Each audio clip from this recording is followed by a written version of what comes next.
میں نے پرامن احتجاج کی کال دی تھی. آپ نے پرامن احتجاج کی کال دے کر کہا تھا کہ جاؤ کوئٹہ میں چھاؤنی پہ حملہ کر دو. پرامن احتجاج کی کال میں آپ نے کہا تھا کہ جاؤ لاہور اور جی ایچ کیو پہ حملہ کر دو, قائد اعظم کا آخری نشانی ہے اس کو جلا دو. پرامن طریقے سے آپ نے کہا تھا کہ میاں والی ایئر بیس پہ حملہ آور ہو جاؤ. یہ کال دی تھی آپ نے. آپ نے کال دی تھی کہ پشاور میں جو قلعہ بالا آثار ہے اس پہ حملہ کر دو. جو جی ایچ کیو کی قائد اعظم کے گھر کی مسجد ہے انہوں نے اس کو توڑ دیا. انہوں نے جو قلعہ بالا آثار کی مسجد تھی اوپر اس کو توڑ دیا. رینجرز کی گاڑیاں جلائیں, ایمبولنس کی گاڑیاں جلائیں. 200 پوائنٹس کے اوپر انہوں نے کالز دی کہ نکلو. اسی طرح چک درہ کی چھاؤنی کی پرامن آپ نے کال دی تھی. پھر اس طرح آپ نے ریڈیو پاکستان پرامن طریقے سے جا کے جلاؤ, چو تباہ کراؤ. بڑی بات ہے جی. یہ گناہ بھی کرتا ہے, اس کو تسلیم بھی کرتا ہے, اس کا اعتراف بھی کرتا ہے, اور کہا جاتا ہے نہیں نہیں نہیں نہیں تم گناہ گار, تم انقلابی ہو, تم ریولوشن لا رہے ہو. یہ مجھے منطق نہیں سمجھ آتی. ہمیں بحیثیت قوم اس میں تفریق کرنی پڑے گی. یہ ایک خطرناک کھیل اس ملک کے ساتھ کھیلا جا رہا ہے, اس کو سمجھنا پڑے گا.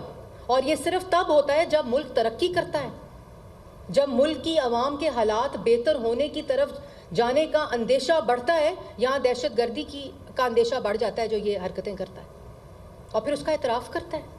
وہ بابر اوان صاحب نے, میں نے سنا کہ نہیں نہیں نہیں انہوں نے جی ایچ کیو کی کال نہیں دی تھی. اس نے مڑ کے کہا نہیں میں نے دی تھی. وہ اعتراف کرتے ہیں موصوف. اسی طرح آپ کو یاد ہوگا کہ موصوف نے کہا کہ ہاں 190 ملین پاؤنڈ کا ٹرسٹ بنایا, چوری کے پیسے سے بنایا, ٹرسٹ بنایا. آپ کہتے ہیں نہیں نہیں نہیں, وہ نوجوانوں کو اسلامی تعلیم دینے کے لیے ٹرسٹ بنایا. انصاف کا نظام یہ بات کرتا ہے. آپ کاغذ لہراتے ہیں اور کہتے ہیں کہ یہ سائفر ہے, یہ میں نے کی ہے سازش, یہ میں نے جھوٹ بولا تھا, پولیٹیکل گینز کے لیے جھوٹ بولا تھا. آپ انصاف کا نظام کہتے ہیں نہیں نہیں یہ تو محض کاغذ کا ٹکڑا تھا. پھر کہا جاتا ہے کہ توشہ خانہ, ہاں میں نے چوری کی تھی, میری گھڑی میری مرضی. انصاف کا نظام کہتا ہے ہاں تمہاری گھڑی تمہاری مرضی. بڑی بات ہے جی. وہ کہتا ہے ہاں میں نے 9 مئی کی ہے. اس کو مرسڈیز میں بلایا جاتا ہے سپریم کورٹ کے اندر, اور مرسڈیز میں بلا کر وہ کہتا ہے ہاں میں نے اسلام آباد جلانے کی کال دی ہے. اسے کہتے ہیں گڈ ٹو سی یو. وہ کہتے ہیں میں نے 9 مئی میں شودا کے مجسمے جلا آیا ہوں, تنصیبات پہ حملہ کروا آیا ہوں, جی ایچ کیو پہ حملہ کروا آیا ہوں, کور کمانڈر گھر پہ حملہ کرا آیا ہوں. وہ کہتے ہیں وشنگ یو گڈ لک. بڑی بات ہے جی. پاکستان کے دوسرے کسی مجرم کو تو یہ باتیں نہیں کی جاتی. اور اسی جماعت, اس کو سیاسی جماعت کہا جاتا ہے. سپریم کورٹ میں جس کو انصاف دینا ہے وہ سیاسی اس طرح کی سیاسی جماعت کی پولیٹیکل ٹکٹیں بانٹ رہے ہیں. Wishing you good luck, good to see you, جو اعتراف کر رہے ہیں ہاں میں نے کال دی تھی. بہت بڑی بات ہے جی. پھر کہا جاتا ہے نہیں جو ڈیجیٹل دہشت گردی ہمارے اوپر ہو رہی ہے, ڈیجیٹل دہشت گردی ہمارے اوپر ہو رہی ہے. میں یہ سمجھتی ہوں کہ جس بھی سوشل میڈیا اکاؤنٹ, میں نے اس کی جنگ لڑی ہے, کوئی مجھے لیکچر نہیں دے سکتا.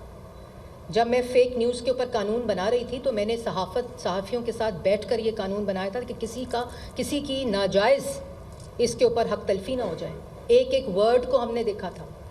لیکن آپ ایک لشکر کشی کر دیں اور وہ تمام چیزیں سیاست کے لبادے میں بیٹھ کر اب ریاست اور ملک کے اوپر حملہ آور ہو جائیں, وہ سوشل میڈیا اور ڈیجیٹل ریولوشن نہیں ہوتی.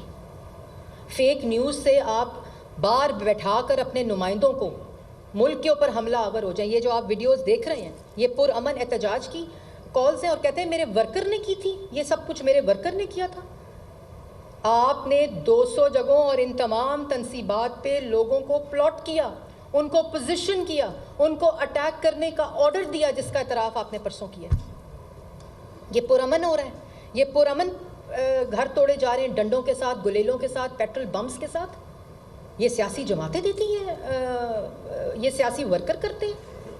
آپ کے مین سٹال واٹس جن کو آپ کہتے ہیں, آپ نے ان کے ذریعے یہ پلاننگ کی, منصوبہ بندی کی, اٹیک کیا. کیا یاسمین راشد صاحبہ, میں ان کی عزت کرتی ہوں, کیا یاسمین راشد صاحبہ کا کلون وہاں موجود تھا جو کہہ رہا ہے وہ لوگوں کو روک رہے ہیں, وہ کہہ رہے ہیں نکلو باہر؟ آپ نے ویڈیوز دیکھی ہیں. یہ کس قسم کا مذاق ہے؟ لیکن اتنی سستی اس کو سزا دینے میں. اعتراف, وہ ہر روز کھڑا ہو کے عدالت کے سامنے اعتراف کرتا رہا ہے, وہ اعتراف جرم کرتا رہا ہے مسلسل, اور کہا جاتا ہے انقلابی ہے. کس چیز کا انقلاب؟ کیا ریاست پر حملہ کرنا, ملک پر حملہ آور ہونا, شہداء کی تنصیبات اور شہداء کے مجسمے جلانا, ریاستی تنصیبات پر حملہ کرنا انقلابی پن ہے؟ یہ دہشت گردی ہے. یہ وہ دہشت گرد جماعتیں نہیں کر سکی پاکستان کے اندر جو انہوں نے کی ہے. اور ذرا بات کرو تو کہتے ہیں کہ نہیں سیاسی جماعت کو بین نہیں کرنا چاہیے. میں بھی سمجھتی ہوں سیاسی جماعت کو بین نہیں کرنا چاہیے, لیکن ہمارے آئین میں, ہمارے قانون میں ایک سیاسی جماعت اور ایک دہشت گرد جماعت کے اندر تفریق ہے. اس تفریق کو ہم سب کو سمجھنا پڑے گا. Freedom of expression, freedom to speech اور فریڈم فار سیڈیشن اور ہیٹ اسپیچ میں فرق کو سمجھنا پڑے گا. Freedom to attack the state and freedom to protect the state کو سمجھنا پڑے گا. یہ مذاق نہیں ہے, اس پہ کوئی سیاست نہیں ہو سکتی. ایک بہروپیہ اٹھے, فورن ایجنٹ, فورن فنڈڈ, اسٹیبلشڈ فورن فنڈڈ ان الیکشن کمیشن, ایک گروہ, وہ اٹھے اور وہ یہ کرنا شروع کر دے اور آ کے ایک مذاق اڑائے قانون کا, آئین کا, اور کہے کہ ہاں میں نے کیا تھا, اور آپ کہیں کہ انقلابی ہے. وہ آپ کو یاد ہوگا اسلام آباد گئے, موصوف اسلام آباد گئے, وہ ویڈیو آپ نے دیکھی ہے.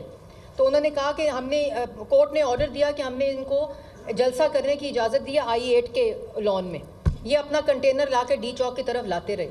انہوں نے پیٹرو بس اسٹیشن جلائی, انہوں نے گرین بیلٹس جلائے, انہوں نے اسلام آباد کو آگ لگائی. اگلے دن کورٹ میں کیا ہوا؟ اگلے دن کورٹ میں ہوا کہ وہ عمران خان صاحب کہہ رہے ہیں تقریر میں کنٹینر کے اوپر, جب وہ کنٹینر کو ڈی چوک کی طرف لے کر جا رہے تھے اور انہوں نے I-8 میں اپنا کنٹینر نہیں روکا, تو موصوف اگلے دن کورٹ گئے اور کورٹ میں جا کر انہوں نے, جب وہاں کنٹینر پہ تھے تقریر کرے, تو انہوں نے کہا کورٹ نے آرڈر کر دیا ہے. تو کہتے ہیں ہاں مجھے میسج مل گیا, کورٹ نے آرڈر کیا کنٹینر آگے کی طرف لے کر جائیں.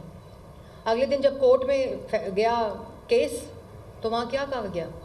کہا کہ عمران خان صاحب کو میسج نہیں ملا ہوگا, اور کہا گیا کیا کہا گیا کہ گرمی کی وجہ سے گرین بیلٹس جل گئیں. کیا بات ہے! ایک بندہ جلا رہا ہے, ایک بندہ توڑ رہا ہے, ایک بندہ سازش کر رہا ہے, اس کا اعتراف کر رہا ہے, سکرینز پہ لوگ دیکھ رہے ہیں, وہ کہہ رہے ہیں نہیں میٹرو اور گرین بیلٹ گرمی کی وجہ سے جل گئی ہوگی. وہ کہتا ہے اوے زیبا جج میں تمہیں چھوڑوں گا نہیں اگر کوئی فیصلہ دیا تو. وہ کلاشن کوف لے کر کوٹوں کے باہر جاتا ہے, اور یہ پیٹرن ہے, یہ ابھی نہیں ہوا, 2014 میں اسی نے کوٹ کے باہر گندے کپڑے لٹکائے تھے اور قبریں کھودی تھیں ڈی چوک کے اندر. یہ سارا تسلسل اعتراف ہے جرم کس بات کا؟ جرم ثابت ہو گیا ہے, ہو چکا ہے, ہوتا آیا ہے, اب سزا کا وقت ہے. اور میں یہ سمجھتی ہوں کہ ہمارے آئین کو, ہمارے قانون کو, ہمارے قانون نافذ کرنے والے اداروں کو, ہماری اعلیٰ عدلیہ سے میں بڑی ادب سے یہ گزارش کرتی ہوں کہ آج آپ کو مجرم کو سزا دینی پڑے گی, ورنہ آپ کو, اگر آپ نہیں دیں گے تو آپ کو کل کو تمام دہشت گرد جماعتوں کو, سیاسی جماعتوں کا سرٹیفکیٹ دینا پڑے گا. اگر آپ نے اس فرق کو نہ سمجھا, اگر آپ نے اس میں سزا اور جزا کو نہ سمجھا, تو پھر کل کوئی قانون کے کٹہرے میں, یہ جلسے کے لیے اجازت مانگتے ہیں, ہم بھی جلسے کرتے تھے تو پانی بھر دیا جاتا تھا ڈسٹرکٹ ایڈمنسٹریشن کی طرف سے. یہ جلسے کرتے ہیں, ڈی سی کہتے ہیں اجازت نہیں ہے, کاغذ کا ٹکڑا پھاڑتے ہیں, پھینکتے ہیں کہ ہم مانتے ہی نہیں. یہ ریاست کو مانتے ہی نہیں, اس لیے ریاستی اداروں پہ حملہ آور ہوتے ہیں. ان کو, آپ لوگوں کو جو ان کے جال میں آ جاتے ہیں, جو ان کے جھانسے میں آ جاتے ہیں, جو اس بہروپیہ کے فراڈ میں آ جاتے ہیں, آپ کو سمجھنا پڑے گا, اس فرق کو سمجھنا پڑے گا, سیاست کو اس گند سے پاک کرنا پڑے گا. ملک ایک بہت ہی کرٹیکل جنکچر سے گزر رہا ہے, اور اب کیوں یہ انسٹیبلٹی ہو رہی ہے؟ کیوں یہ انتشار ہو رہا ہے؟ کیوں یہ انتشاری ٹولہ دوبارہ سے ایکٹیو ہو گیا ہے؟ وہ اس لیے ہو گیا ہے کیونکہ 4-4.5 سال اس ملک کے ساتھ جو ہوا، آج ملک کی معیشت میں سٹیبلٹی آ رہی ہے، اس طرف حالات لے کے جا رہے ہیں کہ ہم انشاءاللہ 2 سال میں 2.5 سال میں IMF سے دوبارہ جو 2015 میں چھٹکارا حاصل کیا تھا وہ دوبارہ چھٹکارا حاصل ہو جائے۔ آج بجلی کے بل مہنگے ہوتے ہیں تو دن رات نیند اڑ جاتی ہے، جو انہوں نے مہنگے کیے تھے۔ 12 روپے یونٹ بجلی سے 28 روپے یونٹ بجلی یہ لے کر گئے تھے، لیکن آج بھی ہم کہتے ہیں کہ یہ ہم رونا نہیں رو سکتے، ہم نے آج عوام کو ریلیف دینا ہے۔ وہ پولی گرافک ٹیسٹ نہیں دوں گا۔ کیوں نہیں دوں گا؟ اس لیے نہیں دوں گا کہ تم خود جھوٹ کی مشین ہو۔ پولی گرافک ٹیسٹ کیا کرتا ہے؟ آپ بیٹھیں پولی گرافک ٹیسٹ میں بھی یہ پریس کانفرنس کر رہی ہوں، اگر میں نے جھوٹ بولا ہے، آپ کے پاس کسی کے پاس مشین ہے یا رکھیں، میں اس کے پر بیٹھوں گی، سوالوں کے جواب دوں گی۔ پولی گرافک مشین ایک ٹیسٹ کی مشین ہوتی ہے، جو آپ بات کہتے ہیں وہ اس میں ٹیسٹ ہوتی ہے فورینزک طریقے سے، AI طریقے سے، کہ آپ سچ بول رہے ہیں کہ آپ جھوٹ بول رہے ہیں۔ میں CM پنجاب کے ساتھ جو شہباز شریف صاحب نے فورینزک لیب بنائی، میں وہاں گئی اور وہاں وہ پورا انہوں نے ہمیں مشین کا ڈیمو دیا کہ جب کوئی مجرم یہاں آتا ہے اور اس کا یہ پولی گرافک ٹیسٹ ہوتا ہے تو وہ کس طرح ہوتا ہے۔ بھئی تم نے اگر جھوٹ نہیں بولا، تمہیں پتہ ہے کہ تم جھوٹ ہی بولتے ہو۔ میں تو حیران ہوں ان لوگوں پہ جو اس کا جھوٹ کا ٹیسٹ کرنے گئے ہیں۔ وہ کیسے دے گا آپ کو جھوٹ کا ٹیسٹ؟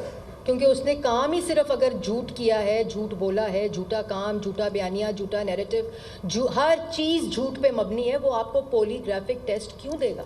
ہاں، وہ شخص جو سچ بول رہا ہے اس کے پاس نادر موقع ہوتا ہے کہ وہ ایسا ٹیسٹ دے کے اپنی جان چھڑائے،